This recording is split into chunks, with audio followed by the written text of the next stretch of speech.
चांगली गोष्ट आहे की केंद्र सरकार जनगणना करतंय.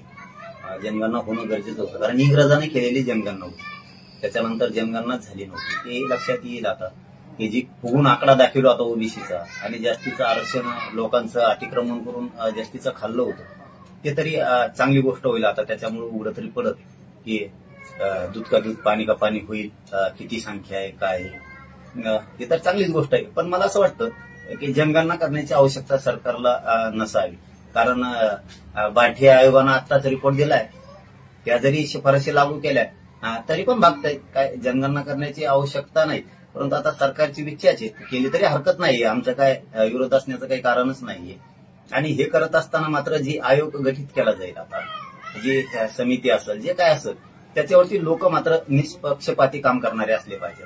नसता त्यांनी उगाच फुगून आकडा दाखवायचा आणि मग पुन्हा आंदोलनाच्या पवित्रात देशातले लोक जायचे, असं व्हायला नको. याची काळजी मात्र मोदी साहेबांनी केंद्र सरकारनं नक्की घेतली पाहिजे की त्याच्यात सगळ्या जाती धर्माचे लोक असले पाहिजे आणि निष्पक्षपाती करणारे लोक पाहिजेत. नसता मग हे असे लोक आहेत, हे नेते काही, की हे त्या आयोगाकडून आकडा फुगून घेणार, मग ते पुन्हा पुन्हा प्रॉब्लेम उभा राहणार.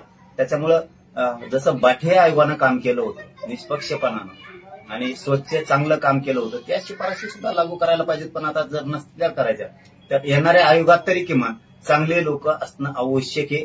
त्यांनी कुठेही जाती भेद करता कामा नये, खरी संख्या त्यांनी समोर आणली पाहिजे. आणि त्याचबरोबर कोटा सुद्धा त्यांनी आता वाढवला पाहिजे. आरक्षणाचा कोटा सुद्धा 72% ओबीसीचा करायला पाहिजे त्यांनी, कारण हे सुद्धा आवश्यक आहे करणं. कारण म्हणजे ते सगळ्यांनाच आरक्षण पण पुरत, सगळ्यांना ही, कारण आमच्याकडे अन्याय झालेला आहे. आमचं आरक्षण 72 जवळपास 75 वर्ष खाल्लंय यांनी. आमचं आरक्षण असून सुद्धा आमचं आरक्षण खाल्लंय.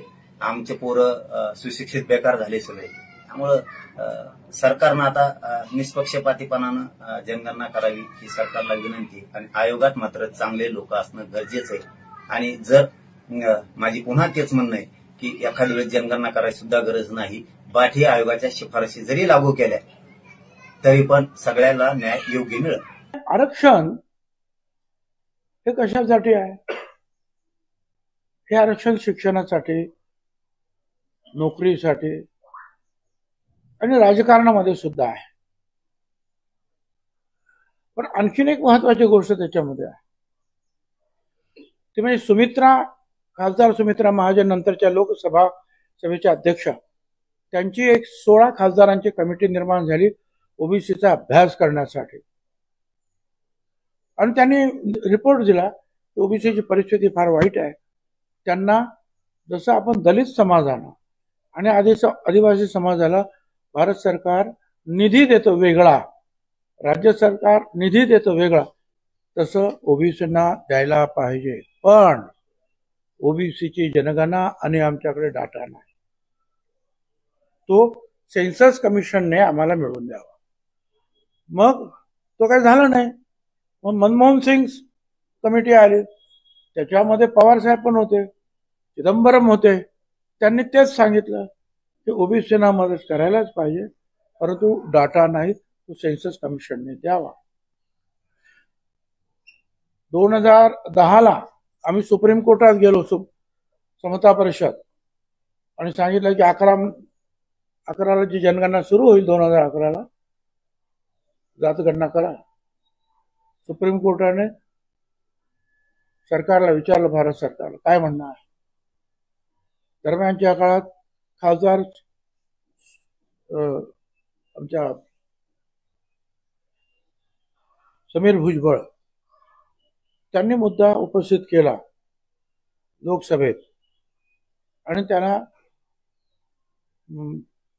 स्वर्गीय मुंडे साहेब, लालू प्रसाद यादव, शरद यादव, मायावती, मुलायम सिंग यादव, काँग्रेसचे काही लोक, सगळ्यांनी सपोर्ट केला. काँग्रेसच्या मंत्रिमंडळामध्ये पवार साहेबांनी सपोर्ट केला. 100 खासदार उभे राहिले. आणि मग प्रणब मुखर्जीने सांगितलं की आम्ही करतो म्हणून.